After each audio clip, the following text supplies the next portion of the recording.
eu geralmente uso a outra tribuna. É um hábito que tenho. Mas, como há poucos instantes ela foi ocupada pelo senador Humberto Costa, de forma simbólica e proposital, eu venho para este outro lado do plenário para deixar claro a partir daí que estamos numa posição diametralmente opostas. E venho para respondê-lo. Talvez acossado pelos acontecimentos que são gravíssimos, o senador Humberto Costa perdeu o tom na fala, que lhe faltou, inclusive, o elemento básico para qualquer argumentação, que é a coerência. E começo respondendo à acusação que foi dirigida de que o PSDB estaria apostando no quanto pior, melhor. Acredito que não tem mais como piorar o Brasil, além do que o PT conseguiu fazer. E, na votação do PLC 28, que dizia respeito ao reajuste dos servidores da Justiça Federal, o senador Medeiros, durante toda a sessão, e ela foi transmitida ao vivo, como estamos agora pela TV Senado, o senador Humberto Costa e outros membros do PT encaminharam contra a matéria, dizendo que ela teria um grande impacto. Surpreendentemente, na hora de votar a matéria, e aqui faço justiça, o senador Donizete, que me escuta, foi o único do Partido dos Trabalhadores que no microfone registrou, acho que o senador Lindenberg também pediu um registro, mas o registro do senador Donizete, me recordo bem, dizendo que votava não. Mas qual foi? Cássio, quero lhe socorrer em socorro. Foi o senador Paulo Paim e a senadora Fátima Bezerra. Agradeço a Vossa Excelência. E qual foi o encaminhamento que o senador, líder do PT, no Senado Federal, Humberto Costa, fez da matéria? Liberou a bancada. E tanto é que o placar registrou 62 votos sim, e nenhum voto não, 0 não, está registrado. Portanto, não me venha o senador Humberto Costa com esse tipo de argumentação, porque simplesmente jogou para a plateia. Estava essa galeria aqui lotada de servidores públicos, correu com a sela, como se diz lá no Nordeste. Correu com a sela, porque não teve coragem de colocar o voto não no plenário e liberou a bancada. Ou seja, na prática, o PT contribuiu para que a matéria que ele disse que era uma irresponsabilidade fosse aprovada à unanimidade. Aprovação unânime pelo plenário do Senado Federal. Tenha paciência. E passa a fazer ataques de desespero de quem está numa situação de completo desespero. Hoje nós temos dois lados no Brasil. O lado do governo, esse governo que vai cair de podre. Não será derrubado o governo do PT porque ele não é uma estrutura. Ele será limpo com benzina, porque é uma mancha. Eu parafrasei o meu pai, o nosso poeta Ronaldo Cunha Lima, que usou igual frase em relação à ditadura militar. Quando meu pai dizia que a ditadura não seria derrubada porque não era uma estrutura, e sim limpa com benzina, porque era uma mancha. Trago hoje essa mesma referência ao governo do PT, que não vai ser derrubado porque não é uma estrutura, e sim limpo com benzina, porque é uma mancha. E o que nós estamos assistindo no Brasil é algo muito grave para que o senador Humberto Costa possa vir com esse tipo de discurso. Porque o país hoje está dividido em dois lados. O lado desse governo apodrecido e o lado do povo. E o PSDB está ao lado do povo brasileiro. Ponto. É essa a questão. Hoje, você escolhe dois lados. Ou você está ao lado do governo ou ao lado do povo brasileiro, que repudia, e as pesquisas de opinião pública apontam isso claramente, repudiam, rechaçam, rejeitam, renegam o governo do PT E esses 9% estão aí provavelmente concentrados nos cargos comissionados nessa máquina pública inchadíssima que o governo federal tem com seus 40 ministérios. Aí dá esses 9% de aprovação, talvez aí vinculados aos cargos comissionados do governo. Golpe. Golpe é o que está sendo praticado contra o patrimônio do povo brasileiro com tanta corrupção. Ontem eu usei também a tribuna para fazer um apelo à presidente Dilma Rousseff que ela renunciasse ao mandato num ato de espírito público para abreviar o sofrimento do povo brasileiro e a crise profunda que o país enfrenta. Porque os dias de mandato da presidente Dilma Rousseff estão contados. Não há como ela escapar diante da quantidade de crimes que foram praticados. E são várias frentes que elas têm que se deparar. Se as instituições brasileiras funcionarem, como acreditamos firmemente que irão funcionar, e que estão em pleno funcionamento, não há como, por exemplo, não cassar o mandato da presidente Dilma Rousseff no Tribunal Superior Eleitoral. Os advogados do PT pediram que o Tribunal Superior Eleitoral não ouvissem o depoimento do senhor Ricardo Pessoa, que é um dos delatores na Operação Lava Jato. Por 7 votos a 0, a unanimidade também, o TSE disse: não vamos ouvir o depoimento do senhor Ricardo Pessoa, e, salvo erro de memória, no próximo dia 14, esta oitiva será feita. E ele vai, seguramente, confirmar aquilo que já foi publicado nas notícias da imprensa, sobretudo na matéria do último final de semana da revista Veja.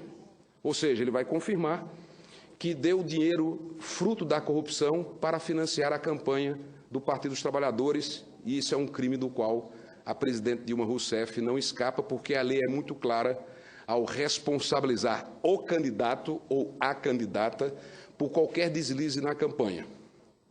Afora outros argumentos robustos que tramitam nas 3 ações em andamento no Tribunal Superior Eleitoral. São 2 AIGES, a chamada Ação de Investigação Eleitoral, e a AIME, que é a ação de impugnação de mandato eletivo, que é uma ação movida após a diplomação do eleito.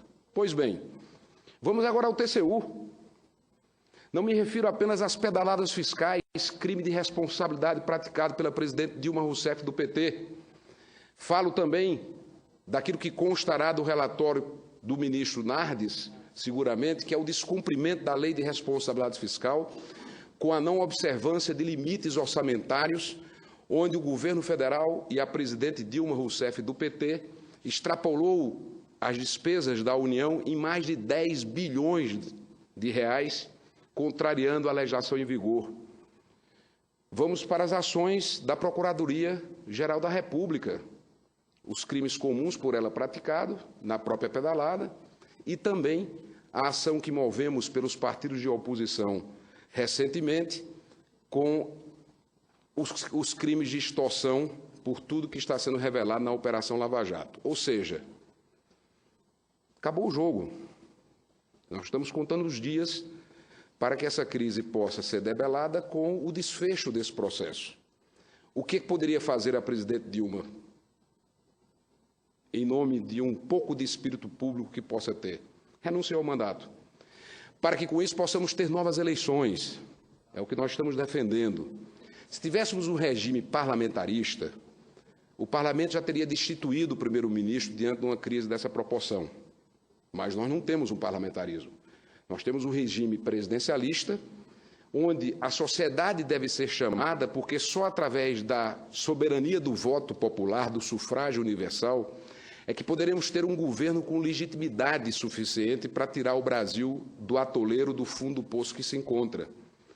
Poderíamos até dizer, não, o Aécio foi para o segundo turno, obteve mais de 51 milhões de votos e poderia assumir o mandato. Não, o PSDB quer novas eleições.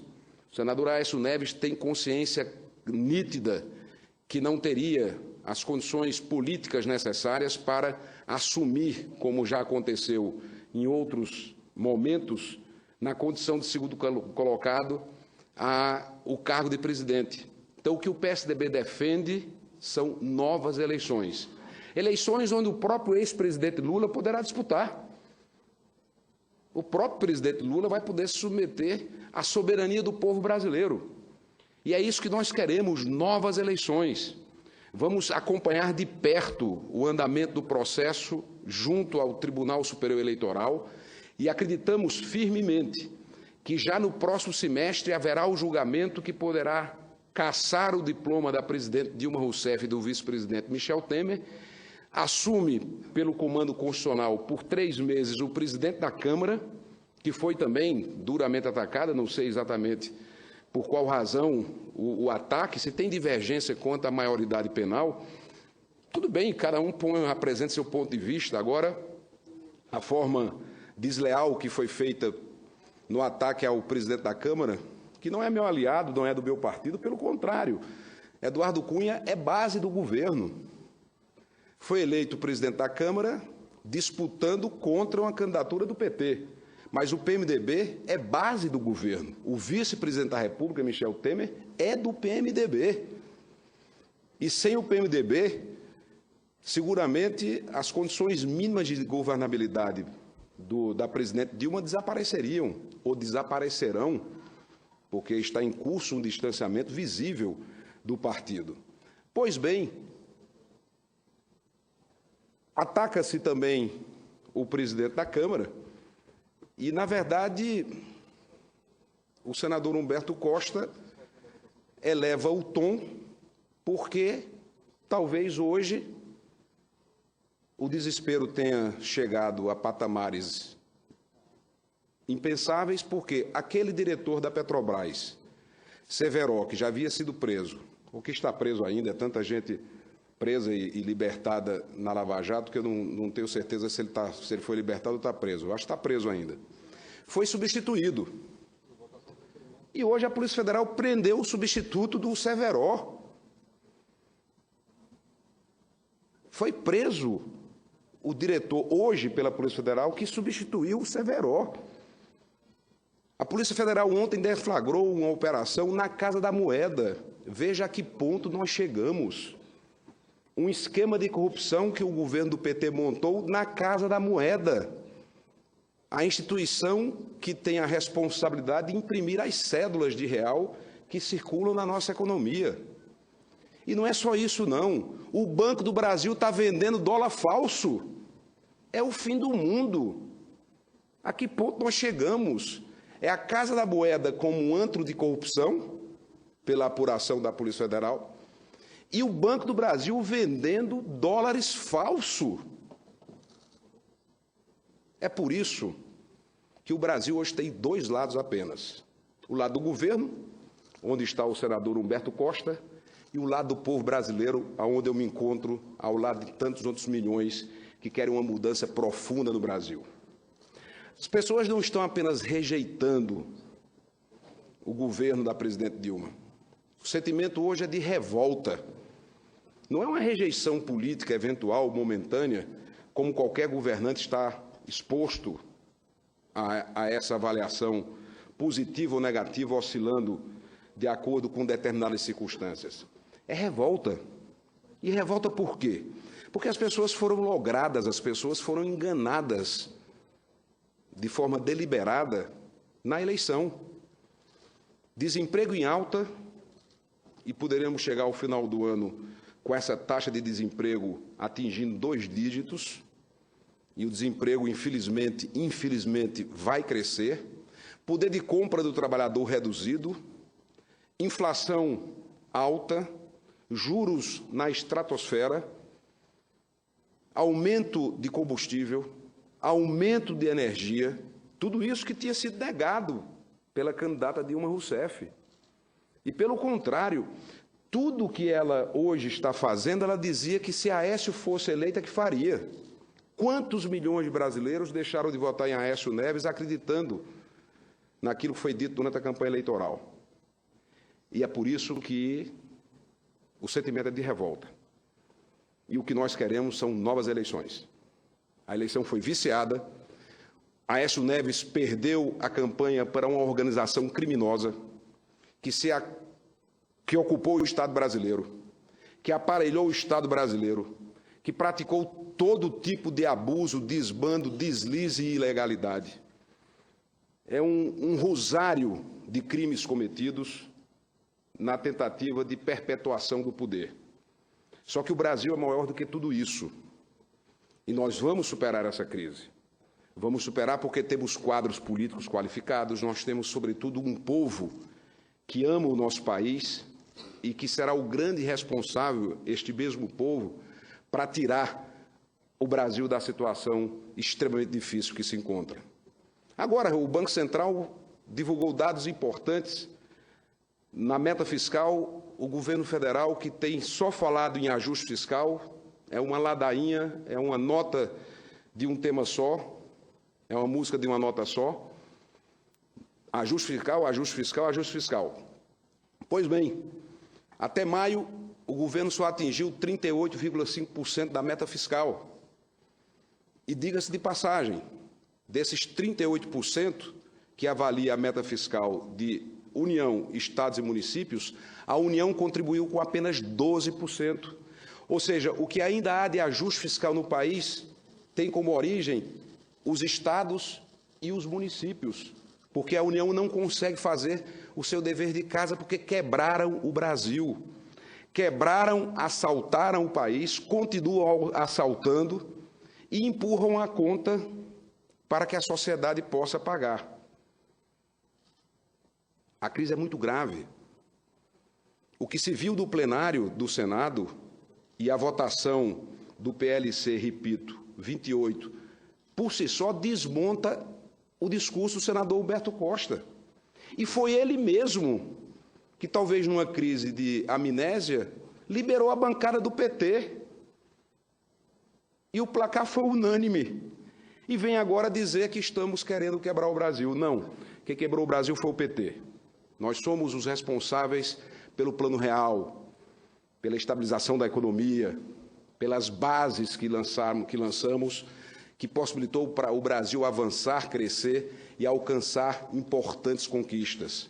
Só que essas bases estão sendo destruídas pela irresponsabilidade de um partido que quer manter-se no poder a todo custo, a todo preço, mesmo que esse custo, esse preço seja a dor, o sacrifício, a infelicidade, o infortúnio, a desgraça do povo brasileiro.